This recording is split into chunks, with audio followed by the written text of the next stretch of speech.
Bueno, hermanos, que el Señor les bendiga mucho.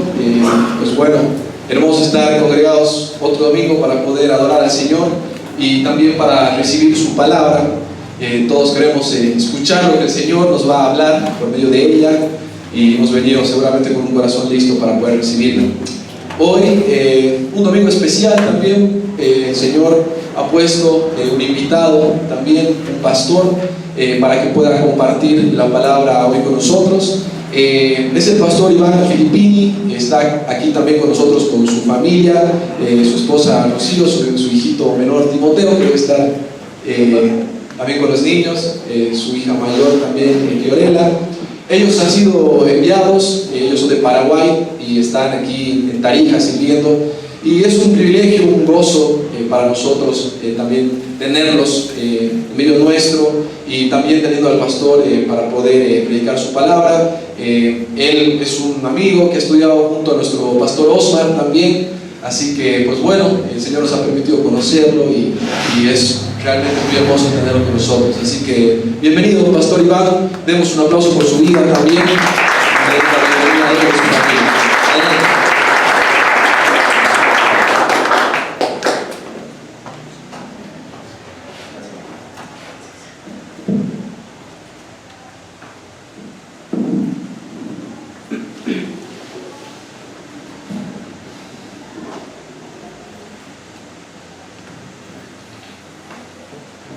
Buenos días, hermanos, ¿cómo están? ¿Bien? Qué bueno. Es un gozo estar aquí con ustedes, frente a ustedes, ver sus bellos rostros. Bueno, para nosotros los cristianos, los siervos y por extensión ustedes, creemos firmemente que no existen coincidencias, ¿es así? Todos son propósitos del Señor y yo sé que el Señor tiene un propósito detrás de conocerlos a ustedes, detrás de todo esto de, bueno, yo llegué a la iglesia gracias a una invitación de Josías, que está aquí presente. Él me dijo, bueno pastor, mire, estoy yendo a una iglesia, así, entonces por la gracia del Señor hace un mes más o menos vine la primera vez, y bueno, hace una semana atrás, menos de una semana atrás, el cuerpo de liderazgo, el pastor y Álvaro me habían invitado para venir a predicar la palabra del Señor. Bueno, como ya lo ha anunciado el hermano, yo soy el pastor Iván Filippini, soy de Paraguay. Bueno, mi esposa aquí está, Rocío, Fiorella, Timoteo por si acaso es chapaquito, él ya nació aquí, así que bueno, tenemos un hijo boliviano. Nosotros retornamos aquí a Tarija hace 7 meses. Anteriormente, ya en el 2019 estuvimos aquí, estuvimos también en Santa Cruz, así que ya son 8 años de carrera pastoral. Y como decía Álvaro, también por la gracia del Señor sigo estudiando donde el hermano Osmar está estudiando, así que la idea es tener un conocimiento sólido de las Escrituras, no para inflar pecho y saber más que otros, sino que ese mismo conocimiento se lo traslade a otros. Así que, queridos hermanos, es un gozo estar con ustedes, frente a ustedes, y es un privilegio a la vez compartir con ustedes la palabra del Señor. La marca distintiva de una iglesia bíblica o de un pastor bíblico es esta: la centralidad de las Escrituras. Si yo quiero conocer o saber si una iglesia o un pastor es bíblico, este pastor y esta iglesia va a dar fuertes indicios de su centralidad hacia las Escrituras. Así que, es decir, que la iglesia y el pastor se someten a la única autoridad, el cual es la Biblia. La autoridad máxima dentro de una iglesia no es el pastor, no es el anciano, no es el hermano más antiguo. La autoridad máxima dentro de una congregación bíblica es la palabra del Señor. Y nosotros tenemos que someternos a ella. Someternos como siervos que hemos sido comprados y redimidos por el alto precio de la sangre de Cristo en la cruz del Calvario. Por lo tanto, el único que debe de correr de forma salvaje y galopante dentro de la iglesia son las Sagradas Escrituras.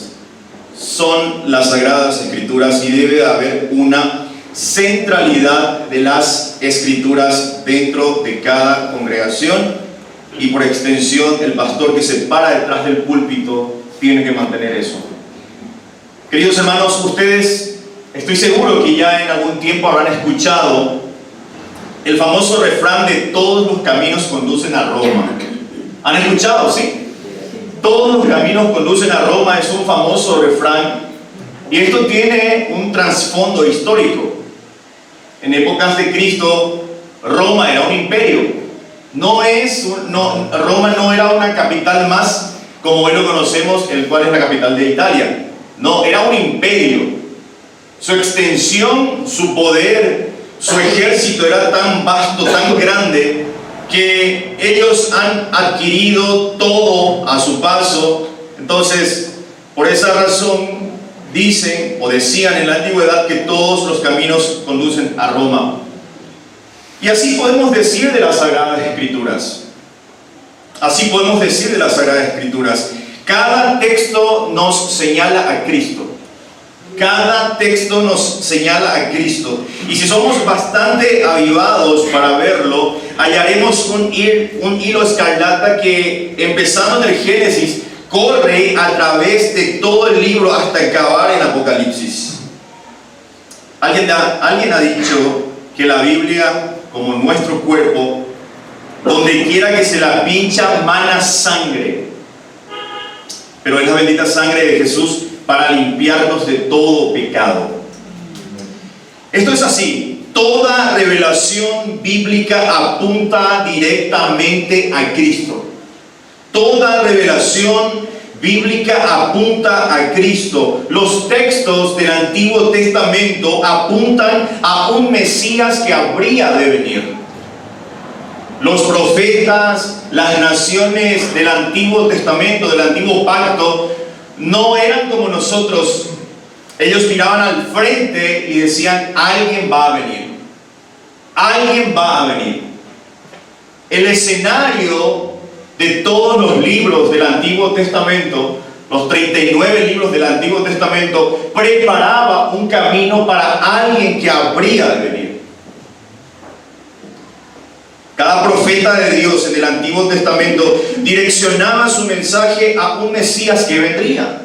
A un Mesías que vendría. Pero ya cuando Dios en su soberanía estableció el tiempo en que vendría aquel anunciado en el Antiguo Testamento, vino en forma humana. Vino en forma humana, no dejando de ser Dios mismo, y como dijo el apóstol Pablo en Filipenses 2:6, sino que se despojó a sí mismo, tomando forma de siervo, hechos semejantes a los hombres. La venida de aquel Mesías que estaba siendo esperado tenía un condimento especial. Su venida en forma humana era muy especial porque vino, valga la redundancia, en forma humana, pero nunca dejó de ser Dios. Jamás. Nunca.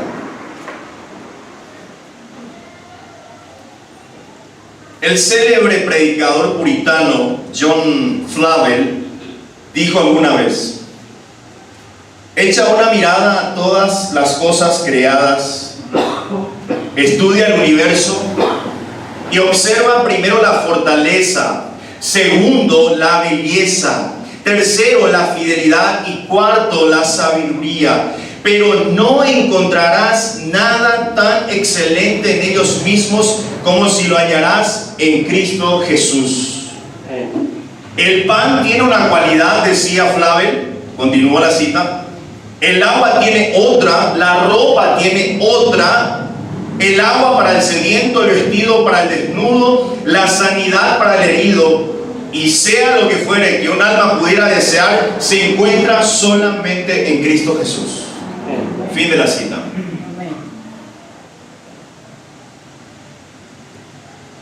Como bien anunciaba la invitación en el flyer, el mensaje que he titulado para este sermón es el siguiente: redimidos por un Cristo eterno. Redimidos por un Cristo eterno. y vamos a abarcar un pasaje que no vamos a terminar hoy. El pasaje de Colosenses 1, desde los versículos 15 al 20 y más adelante, es un estudio profundo. Allí se encuentra una alta teología. Allí se encuentra un alto concepto de quién es Cristo. Así que en ese pasaje tenemos para un estudio de 10 años, y no estoy exagerando, y quizás más. Por eso ruego que abra su Biblia en Colosenses 1, desde los versículos 15 al 20. Recuerde el título del mensaje: redimidos por un Cristo eterno. Colosenses capítulo 1, versículos 15 al 20. Y voy a tomar lectura de ese pasaje. Dice: Él es la imagen del Dios invisible, el primogénito de toda creación, porque en Él fueron creadas todas las cosas, las que hay en los cielos y las que hay en la tierra, visibles e invisibles, sean tronos, sean dominios, sean principados, sean potestades. Todo fue creado por medio de Él y para Él. Y Él es antes de todas las cosas, y todas las cosas en Él subsisten. Y Él es la cabeza del cuerpo, que es la iglesia, el cual es el principio, el primogénito de entre los muertos, para que en todo tenga la preeminencia, por cuanto agradó al Padre que en Él habitase toda plenitud, y por medio de Él reconciliar consigo todas las cosas, así las que están en la tierra como las que están en los cielos, haciendo la paz mediante la sangre de su cruz. Vamos a orar. Bendito Padre Celestial, amado Dios, gracias Señor por este maravilloso día que tú nos has dado, un día que de antemano ya has preparado para cada uno de nosotros, reconociendo que es de forma inmerecida, Señor. Delante de ti somos indignos, no merecemos absolutamente nada de ti excepto el juicio. Pero tú has enviado a tu Hijo Jesucristo a morir por nosotros en la cruz del Calvario y otorgarnos la salvación, Señor. Bendita esa obra maravillosa de tu Hijo Jesucristo, Señor. En este tiempo nosotros queremos adentrarnos más en tu palabra. Reconocemos, Señor, que conocemos un poco de ti gracias a que tú te has revelado mediante tu palabra. Mi Dios, que este tiempo nosotros podamos reflexionar, comprender, entender todo el significado de tu Hijo Jesucristo, Señor, cosa que para nosotros es fundamental, es indispensable para nuestra fe.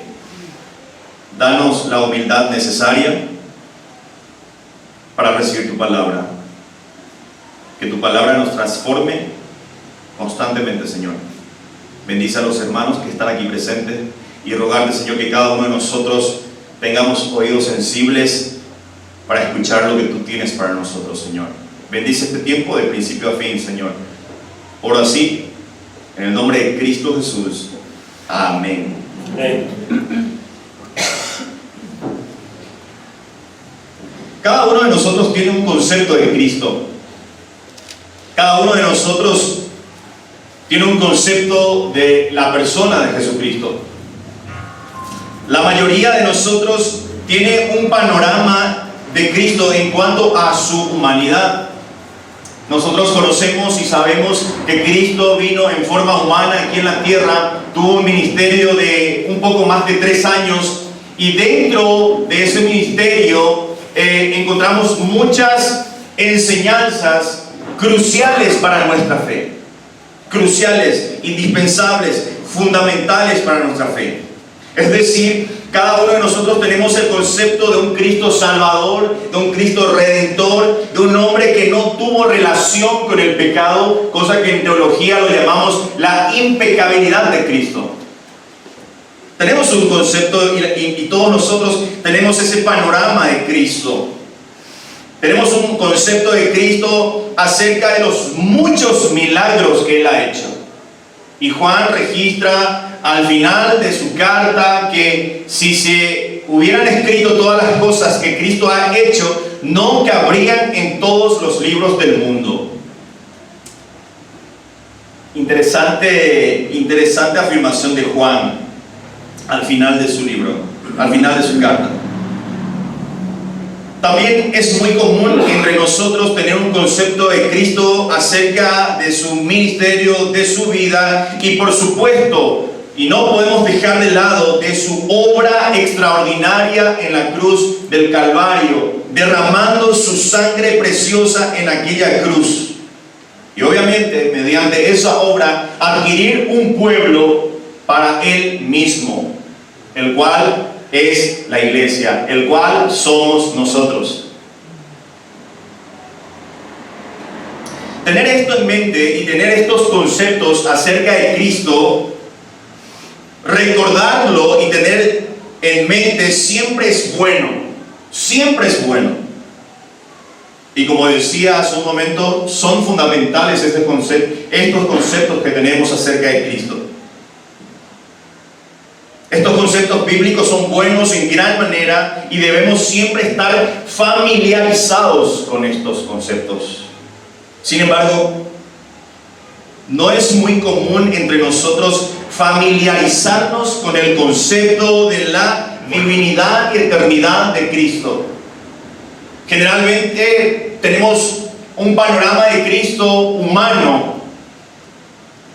Había hecho muchos milagros, sanó cojos, devolvió la vista a ciegos, hizo andar a paralíticos, muchas cosas. Y tenemos un concepto humano de Cristo, pero no tenemos en mente generalmente y siempre presente la divinidad, la deidad y eternidad de Cristo, cosa que es fundamental para nuestra fe. Es indispensable. Tenemos que ser sinceros y muchas veces pasamos por alto este tema trascendental.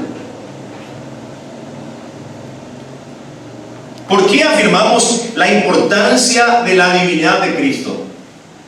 Sencillamente porque es que en su poder descansa nuestra fe.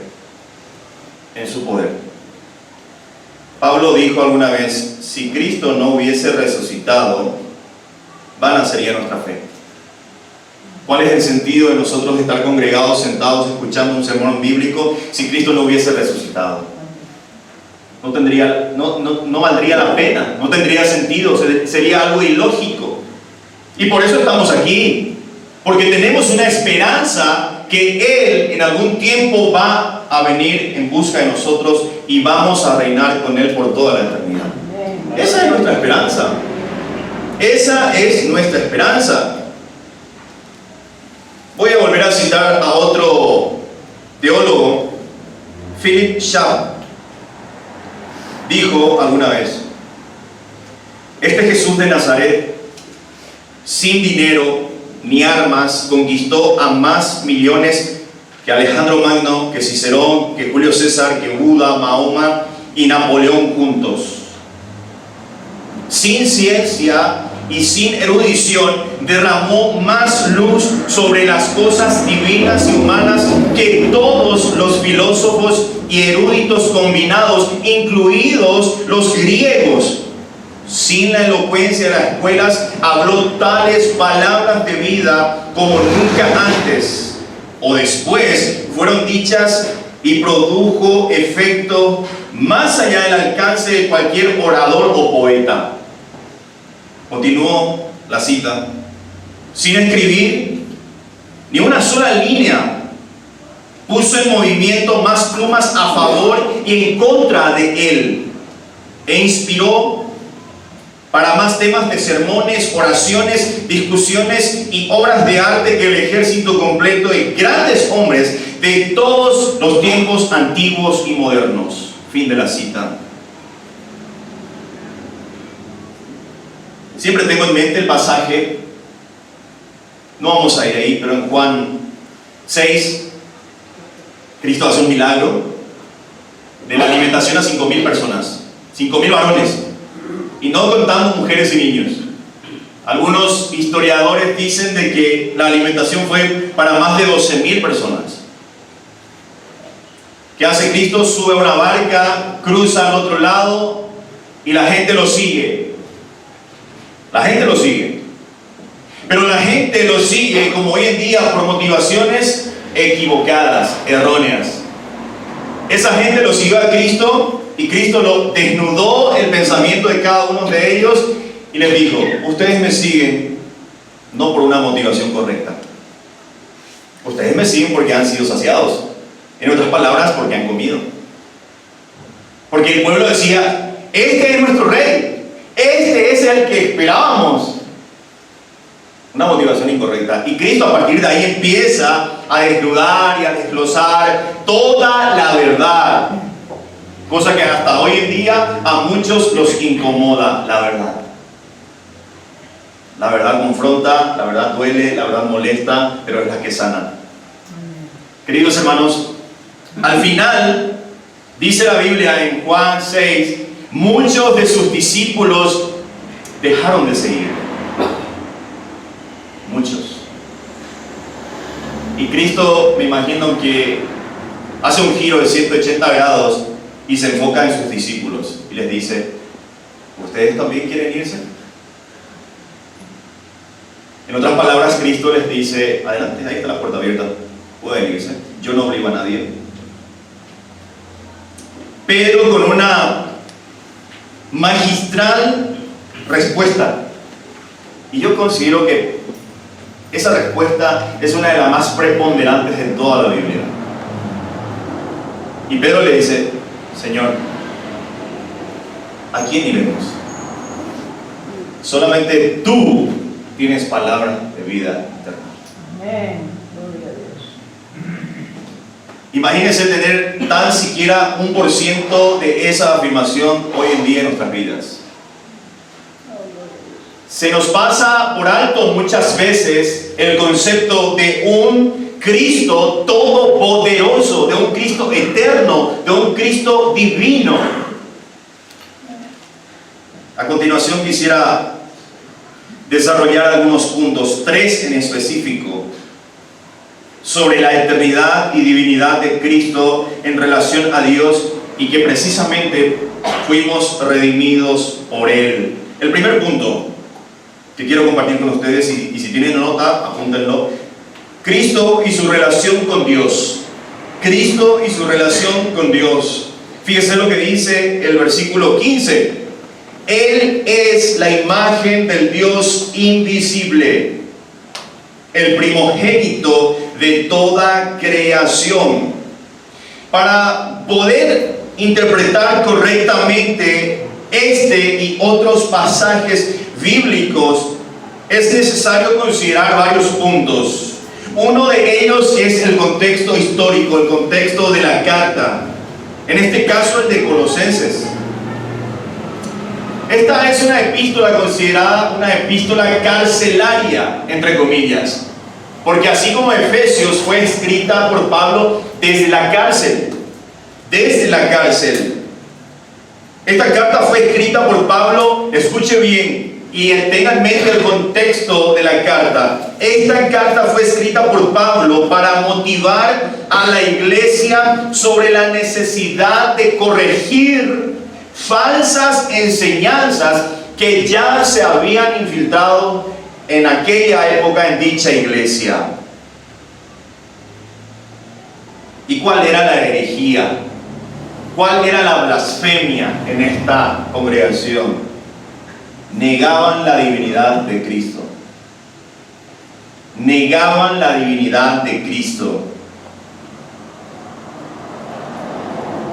Pablo contrarresta estas herejías presentando la verdad sobre la persona de Cristo y su obra redentora hacia nosotros. A lo largo de esta carta, el apóstol afirma que Cristo es completamente Dios, el creador de todas las cosas, y por supuesto, si es creador de todas las cosas, Él es eterno. Él es eterno. Mediante su muerte ha purificado y reconciliado con Dios a los que permanecen firmes confiando en Él. Pablo más adelante en esta carta motiva a los creyentes de Colosas a poner su mirada en Cristo, no en las cosas de abajo, no en las de la tierra. Y ese es el famoso pasaje de Colosenses 3, versículos 1 y 2. Poned la mira en las cosas de arriba, no en las de la tierra. Si habéis pues resucitado en Cristo Jesús.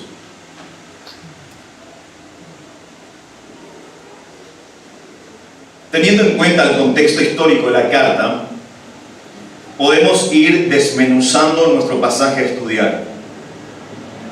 Como se ha mencionado anteriormente, algunos herejes consideraban que Jesucristo formaba parte de la creación de Dios.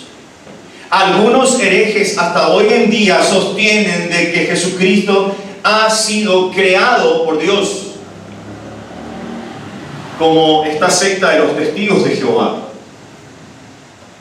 Y una secta similar en la antigüedad eran los arrianos, que negaban la divinidad de Cristo, afirmaban de que Cristo ha sido un ser creado. El apóstol Pablo desmiente esta afirmación herética con dos poderosas afirmaciones de Cristo. Y el pasaje del versículo 15 comienza Él. Ya vimos un contexto histórico fugaz. Ahora vamos a ver otra herramienta para poder interpretar correctamente un versículo. El contexto inmediato. ¿Qué es lo que se estaba diciendo antes? Porque el versículo 15 nos dice Él.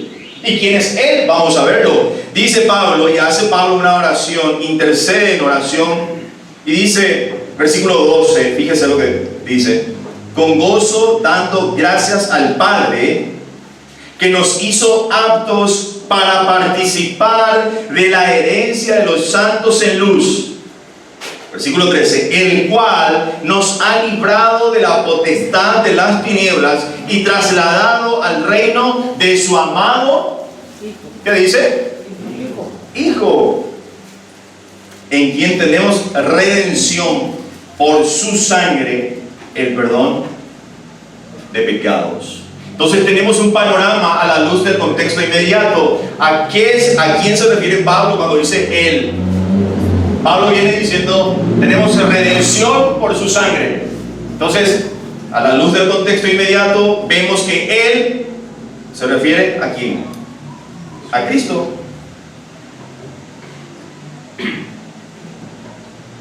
En primer lugar, Pablo describe a Cristo como la imagen del Dios invisible. Hay una palabra interesante aquí: imagen, eikon en griego, que significa semejanza. Aunque el hombre es también imagen de Dios, no es una imagen total suya, porque la Biblia dice que fuimos creados en semejanza a Dios, pero no una semejanza total de Dios. La personalidad racional es la evidencia de que el ser humano fue hecho a la imagen de Dios, y nosotros, al igual que Dios, poseemos inteligencia, emociones, voluntad, y esto nos permite pensar, sentir, decidir. En otras palabras, y en sencillas palabras, cuando la Biblia dice que fuimos creados a semejanza de Dios, fuimos creados en semejanza a Él en lo racional, porque somos seres racionales, que pensamos, que decidimos, tenemos voluntad. Sin embargo, los seres humanos no somos la imagen de Dios en lo moral, porque Él es santo, Él es 3 veces santo, dice la Biblia, y nosotros somos pecadores. Tampoco en nuestra esencia somos creados a su imagen, en su esencia. Nosotros no poseemos atributos exclusivos de Dios. Esos atributos no compartibles. No somos omnipotentes, No somos omnipresentes y mucho menos somos omniscientes. Imagínense si Dios nos hubiese creado a nosotros con una capacidad de ser omniscientes. Yo voy a saber lo que piensa el pastor ahora mismo. Nadie se congregaría. Nadie. Porque yo voy a saber lo que el hermano o la hermana tiene en su mente o en su corazón.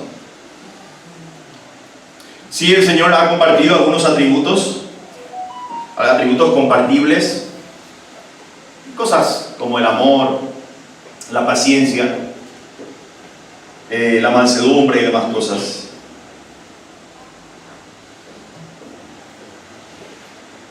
Dice en la Biblia que Él es la imagen del Dios invisible. Pablo describe también a Cristo como el primogénito de toda creación. Y aquí es donde hay el problema de los herejes. Pablo dice el primogénito de toda creación. Como dije hace un momento, desde los arrianos de la antigüedad hasta los testigos de Jehová de nuestros días han negado la deidad y divinidad de Cristo, malinterpretando este pasaje, no teniendo en cuenta las herramientas a considerar que debe de usarse para una correcta interpretación bíblica. Argumentan estos grupos que Cristo es un ser creado y por lo tanto, al ser, vale la redundancia, un ser creado no puede ser Dios. Si bien, esta parte es muy importante que entiendan, si bien primogénito puede referirse en un orden cronológico, su principal significado se relaciona con la posición o el rango que esta persona tiene. En la cultura griega, en la cultura judía, el primogénito era el hijo que tenía derecho a la herencia. En el contexto griego y en el contexto judío, en la costumbre griega y en la costumbre judía, no era común llamar primogénito a aquella persona que nacía en un orden cronológico, que nacía primero. No, el primogénito en esa cultura, en ese contexto, se refería a aquella persona con todo el derecho de poseer y de recibir la herencia total de sus padres. Tiene que ver con una posición o con un rango. No era siempre el que había nacido en primer lugar. Y hay ejemplos en la Biblia. ¿Quién nació primero, Esaú o Jacob? Esaú. Esaú dice que nació primero en orden cronológico, era el mayor, pero fue Jacob el primogénito que recibió la herencia. Jesús es aquel que tiene el derecho a la herencia de toda creación, porque en Hebreos 1:2 dice eso. Fíjese lo que dice Hebreos 1:2. En estos postreros días nos ha hablado por el Hijo, a quien constituyó heredero de todo y por quien asimismo hizo el universo. Vuelvo a leerlo mientras que encuentran.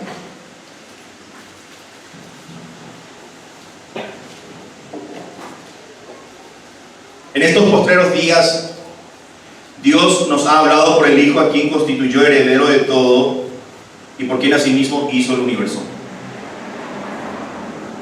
Otro ejemplo. Israel es llamado el primogénito de Dios, y no vamos a ir ahí, en Éxodos 4:22 y en Jeremías 3:31-9, es llamado el primogénito de Dios en este pueblo de Israel. Aunque no fue el primer pueblo en nacer, Israel no ha sido el primer pueblo en nacer cronológicamente, pero Dios lo llama el primogénito de sí mismo. Hay muchas razones diseminadas a lo largo de las Escrituras para desechar y refutar esta herejía de que Cristo no es Dios, de que Cristo no es eterno. Me faltaría el tiempo para adentrarnos a cada versículo que puede refutar esto. Por el contrario, muy por el contrario, algunos ejemplos. Las Escrituras señalan y afirman la deidad y eternidad de Cristo. Yo les voy a leer. Juan 8:58 dice, Jesús les dijo, de cierto os digo, antes que Abraham fuese, yo soy. En Salmo 92 dice, antes que naciesen los montes y formase la tierra y el mundo, desde el siglo y hasta el siglo, tú eres Dios. En Cristo nunca hubo un tiempo en el que no existiera en toda su plenitud. En contraste a la falsa doctrina de que Cristo es un ser creado, la Biblia lo presenta como el creador increado. Todas las cosas por Él fueron hechas, y sin Él nada de lo que ha sido creado fue hecho, según Juan 1:3. En el principio, Él no fue creado o hecho. En el principio, Él ya era. Ya era. Y los evangelios tienen siempre una particularidad. Mateo lo presenta a Cristo como un rey, el rey que había de venir. Marcos lo presenta como un siervo, el siervo perfecto. Lucas lo presenta a Cristo como el hombre perfecto. Y en contraste, Juan lo presenta a Cristo como el Dios humano. Por eso la Biblia en Juan 1:1, ¿qué dice? En el principio, ¿verdad? Era el verbo era Dios, el verbo era con Dios. El mismo Juan el Bautista señaló claramente el hecho de la preexistencia de Cristo. En Juan 1:30 dice, Juan dio testimonio diciendo, este es aquel de quien yo dije, después de mí viene un varón, el cual es antes de mí, porque era primero que yo. Esta afirmación paradójica, hay un juego de palabras en la afirmación de Juan el Bautista, solo puede ser entendida cuando distinguimos entre las dos naturalezas de Cristo, la divina y la humana. Desde el punto de vista de su humanidad, Él vino después de Juan el Bautista. ¿Es así? María dio a luz a Jesús 6 meses después de que Elizabeth diera a luz a Juan, según Lucas 1:26. Y si tenemos un panorama como el eterno Hijo de Dios, Él era antes de Juan el Bautista, existiendo eternamente en el seno del Padre. Quizás el Salvador mismo hizo la afirmación más clara acerca de su preexistencia, y la encontramos en Juan 8:56. Vayamos a Juan 8:56. Ese pasaje quisiera que lo lean. Juan 8:56 al 59.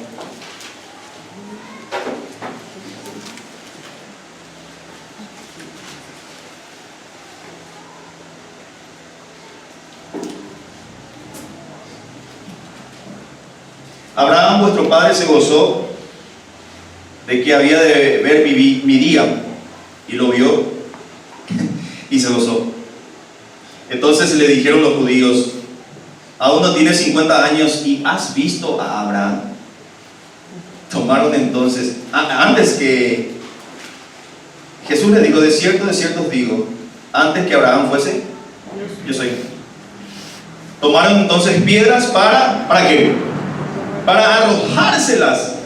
Pero Jesús se escondió y salió del templo, y atravesando por en medio de ellos se fue. Esto para los fariseos ha sido, como lo llaman en ajedrez, un jaque mate. Esto era una blasfemia para los religiosos de la época, considerarse semejante a Dios. Entonces, tenemos que tener bien en cuenta y bien claro de que cuando la Biblia dice aquí el primogénito de toda creación, no se refiere a un orden cronológico, se refiere a un orden jerárquico. En la Trinidad hay un orden jerárquico, pero no porque uno sea más importante que el otro, sino esta subdivisión dentro de la Trinidad se hace debido a los diferentes oficios que desempeñan cada parte de la Trinidad. Dios, el creador de todas las cosas. Jesús entregó su vida por nosotros, el que nos da redención. Y el Espíritu Santo, su oficio, convencer al mundo de pecado. Y cuando la persona deposita su fe en Cristo Jesús, este mora en el creyente, vive en el creyente de forma permanente. Entonces, no es un tema cronológico, es un tema jerárquico aquí. ¿Vamos bien, hermanos? ¿Entienden? ¿Voy muy rápido? Quisiera que me entiendan, hermanos. Ese muchas veces es mi temor cuando predico. Quizás hablo muy rápido, pero yo sé que me entienden. Y bueno, vamos a proseguir. Punto 2. Cristo y su relación con la creación. Fíjese lo que dice el versículo 16.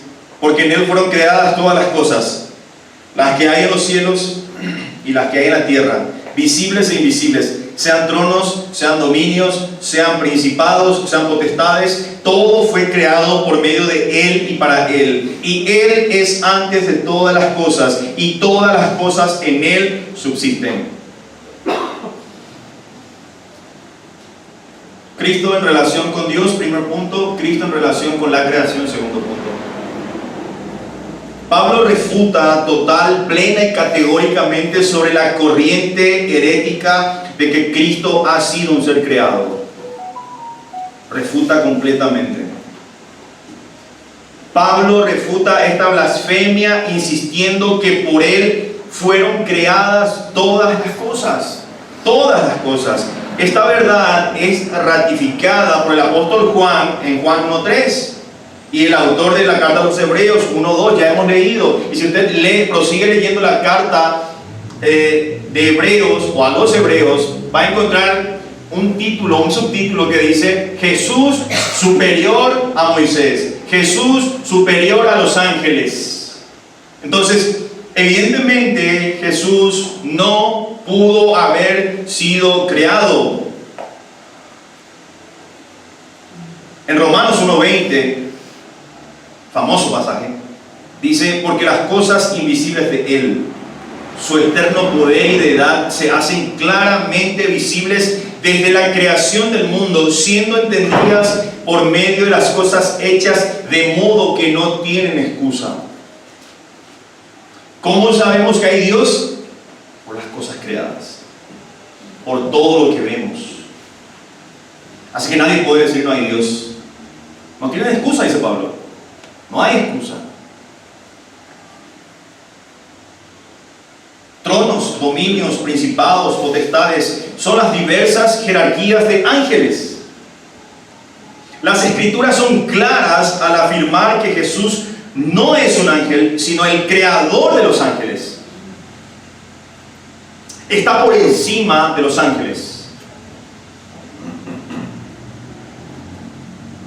Y en realidad estos ángeles lo adoran a Cristo, a Jesús. Lo adoran.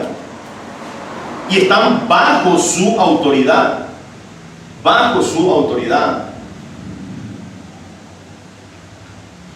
En el Antiguo Testamento vemos algunos pasajes que en teología lo llamamos teofanía, algunas apariciones de Cristo en el Antiguo Pacto, en el Antiguo Testamento. Hay algunas apariciones. Generalmente cuando la Biblia en el Antiguo Testamento dice el ángel de Jehová, se refiere a Cristo. Entonces, estos ángeles, esta comunidad, esta legión de ángeles, de tronos, dominios, principados, potestades, están bajo autoridad de Cristo. La relación de Jesús con el mundo invisible, al igual que su relación con el universo visible, prueba de que Él es Dios. Él es Dios. Porque en Él fueron creadas todas las cosas. Todas las cosas. Las que hay en los cielos, las que hay en la tierra. Fíjese, los cielos están en plural y la tierra en singular. ¿Por qué? Porque dentro del mundo invisible llamado cielo, hay tres posiciones, y no vamos a entrar ahí, pero por eso se refiere aquí a los cielos. Hay un rango, hay una subdivisión, y la tierra obviamente es el lugar que vivimos. Sean tronos, sean dominios, sean principados, sean potestades, todo fue creado por medio de Él y para Él. Él fue el creador de todas las cosas, visibles e invisibles, y para Él, para que estén en servicio de Él, para que estén bajo su autoridad de Él. Obviamente Cristo es el creador y Dios eterno, porque Él es antes de todas las cosas. Un ser creado no puede estar antes de todas las cosas. No puede, bajo ningún concepto. Un ser creado no puede estar antes de todas las cosas. Entonces, esto destruye completamente aquella herejía que nos dice de que Cristo ha sido un ser creado. No. Cristo es Dios. Es eterno. No solamente esto, también las Escrituras sostienen que Cristo es el sustentador de todas las cosas. Y todas las cosas subsisten, en Él subsisten, dice la Biblia, versículo 17.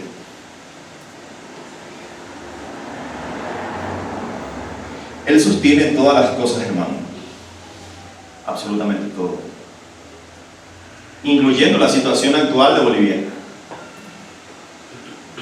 Incluyendo el panorama familiar suyo. Incluyendo su vida espiritual. No se le escapa absolutamente nada a Cristo eterno, a Cristo divino.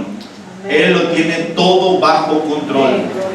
Todo, absolutamente todo. Ningún detalle se le puede escapar a Él, porque Él es el creador y sustentador de todas las cosas. De todas las cosas, incluyéndonos a nosotros.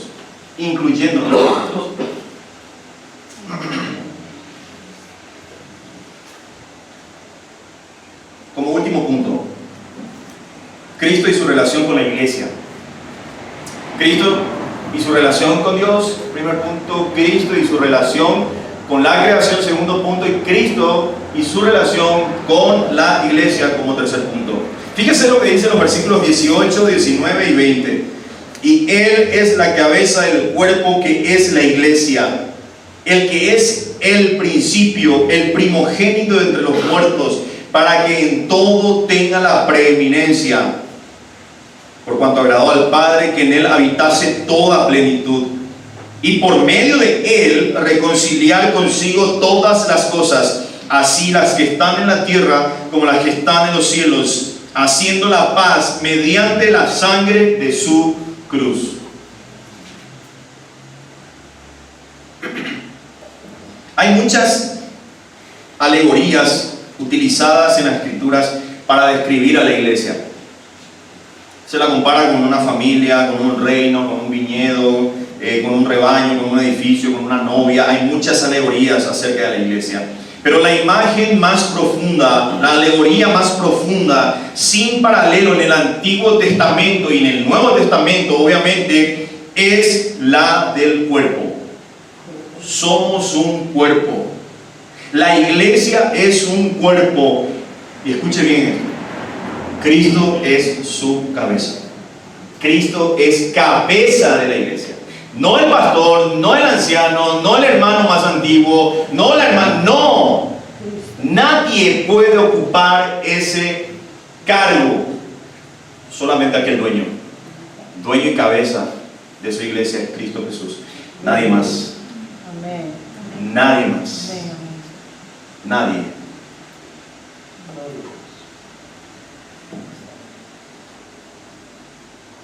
Cristo no es un ángel que sirve a la iglesia.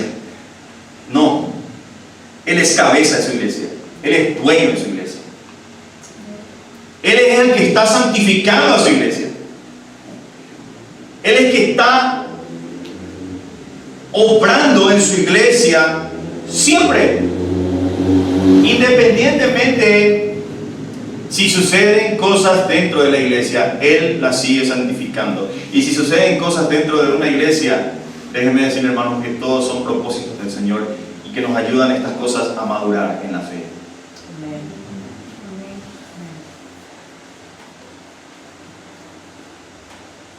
Este pasaje de Colosenses 1:20 es un versículo fundamental en la teología cristiana que nos revela la obra universal de reconciliación hecho por medio de Jesucristo. Hay una reconciliación aquí por medio de Él. Reconciliar consigo todas las cosas.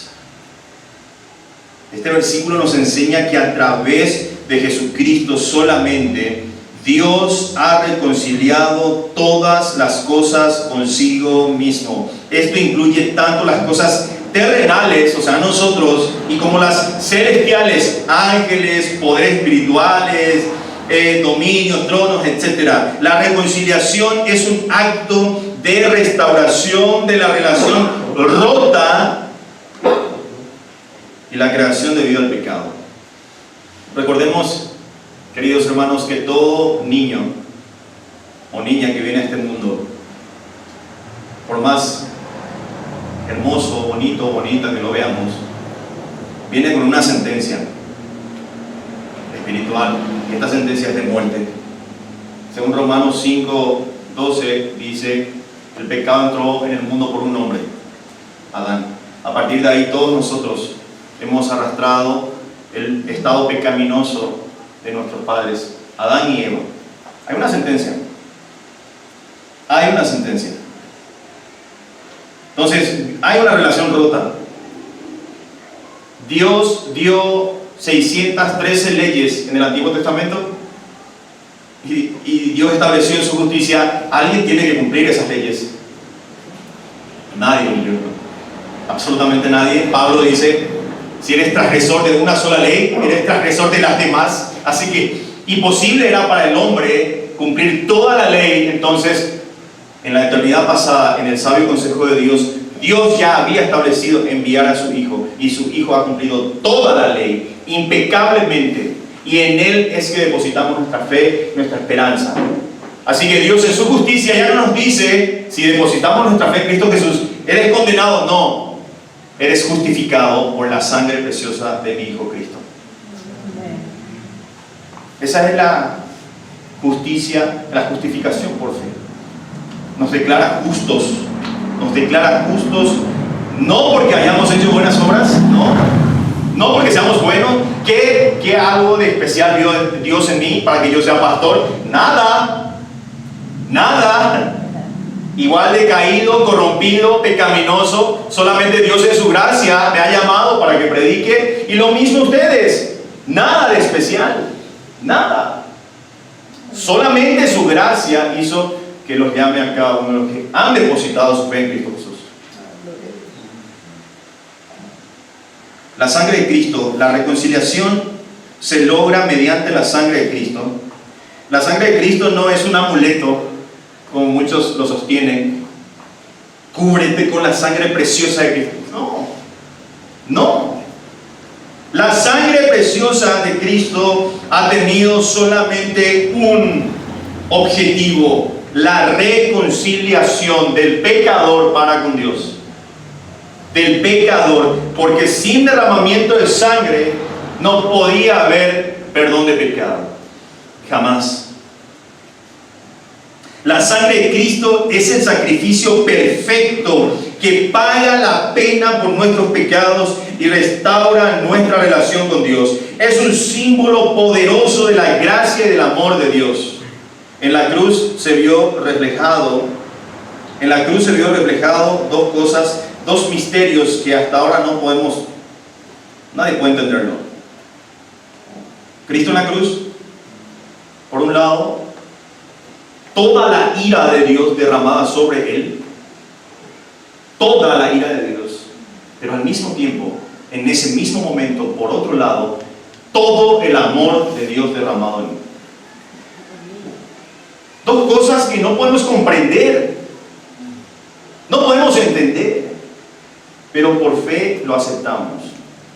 Por fe lo aceptamos. La cruz de Cristo nos trajo reconciliación. No solo nos trajo reconciliación, sino también paz. Mediante la cruz de Cristo tenemos paz para con Dios. A través de su sacrificio se ha establecido una paz que abarca todo el universo. Esta paz trasciende las divisiones humanas, cósmicas y demás cuestiones que nosotros no podemos llegar a comprender. Para concluir, ¿qué aplicaciones podemos sacar de esto? Estos pasajes, ¿en qué me ayudan hoy en día?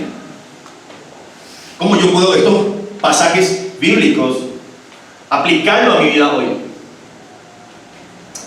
Bueno, número 1, Cristo es el centro de todo. Al comprender que Cristo es el creador de todas las cosas, tanto visibles como invisibles, nuestra vida debe girar en torno a Él y solo a Él. Esto significa buscar una relación más profunda con Él a través de la oración, a través del estudio de la Biblia y a través de la comunión, como lo estamos haciendo con otros creyentes. Debe de haber una relación profunda, genuina, real, verdadera con Cristo eterno. Debe de haber esto. Debe de haber un crecimiento. Si hemos nacido de nuevo, debe de haber un crecimiento. Nuestra relación, nuestra comunión con Cristo debe de crecer más y más. ¿Cuánto tiempo pasa usted frente a la Biblia? ¿Cuánto tiempo usted pasa frente a Facebook? En mi caso, un tiempo abismal. Queridos hermanos, debe de haber una prioridad llamada Cristo en nuestras vidas. Número 2, debe haber una gratitud constante. Tenemos que reconocer a Cristo como la fuente de toda creación y que nos lleva a una actitud de gratitud constante. Debemos aprender a valorar cada bendición, grande o pequeña, como un regalo de Dios. A apreciar cada bendición. Número 3, debe de haber una superación de la idolatría. Quizás cuando usted escucha la palabra idolatría se va a imaginar unos santos que están ahí colgados. No. Este pasaje nos libera de la esclavitud de cualquier otro Dios, entre comillas, que compita con Cristo en nuestro corazón. No necesariamente un ídolo es una imagen colgada en la pared, no. Un ídolo es aquel que ocupa un lugar en nuestras vidas y que ocupa el lugar de Dios, el lugar que le pertenece a Dios. Ya puede ser el dinero, puede ser la familia, puede ser el trabajo, sea lo que sea. Tenemos que tener una superación en cuanto a esas cosas. Debemos reconocer que solo Cristo merece nuestra adoración y lealtad. Número 4, una visión cósmica. Al entender que somos parte de un universo creado por Dios y con un propósito, podemos enfrentar los desafíos de la vida con una perspectiva más amplia y esperanzadora. Hermanos, venga lo que venga, suceda lo que suceda, aquel que está parado sobre la roca, aquel que edificó su casa sobre la roca, van a venir vientos, van a venir tormentas, pero Él va a permanecer, porque está fundada sobre la roca.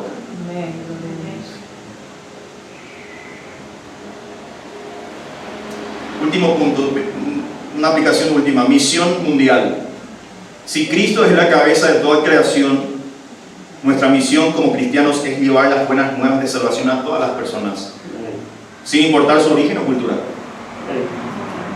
Ante Dios solamente existen dos grupos: salvos y no salvos. Si Dios estuviera aquí, no me va a decir: no, pastor, usted es paraguayo, así que fuera de aquí. No. Salvos y no salvos. Y nuestra misión es llevar el bendito Evangelio. Y ese Evangelio es el mensaje poderoso que Dios usa para seguir llamando pecadores al arrepentimiento. Al Evangelio no necesitamos ponerle maquillajes. El Evangelio no necesita estrategias. El Evangelio no necesita que como humanos lo acoplemos a algo más. Como decía Spurgeon, el Evangelio es como un león enjaulado. Solamente necesita ser liberado. Y Él hará su obra. Prioriza tu relación con Cristo. Cultiva una actitud de gratitud. Identifica y renuncia a los ídolos de tu vida. Conéctate con otros creyentes. Participa en la misión de la iglesia. Son algunos puntos para aplicación nuestra. Que el Señor les bendiga, queridos hermanos. Vamos a orar para concluir. Bendito Padre Celestial, gracias Señor por este tiempo que nos has dado. Gracias Señor porque tenemos acceso a tu palabra. Mi Dios, agradecerte por la oportunidad que me has dado de proclamar tus verdades y que nos ayudes a depositar nuestra fe genuina, verdadera, real hacia tu Hijo Jesucristo, que es eterno, que es el Dios también creador y sustentador de todas las cosas, Señor. Afianza nuestra fe, Señor. Afianza la fe de la iglesia. Que cada uno de ellos puedan mirarte a ti y mirar por sobre todo a tu Hijo Jesucristo, Señor. Y que la iglesia en conjunto también tenga ese único propósito de mirarte solamente a ti. Mi Dios, ayúdanos a aplicar en nuestras vidas todo lo aprendido. Porque, Señor, de nada sirve que tengamos un conocimiento si no lo practicamos. Bendice a la iglesia, bendice a los líderes y gracias, Señor, por este tiempo. Oro así en el nombre de Cristo Jesús. Amén.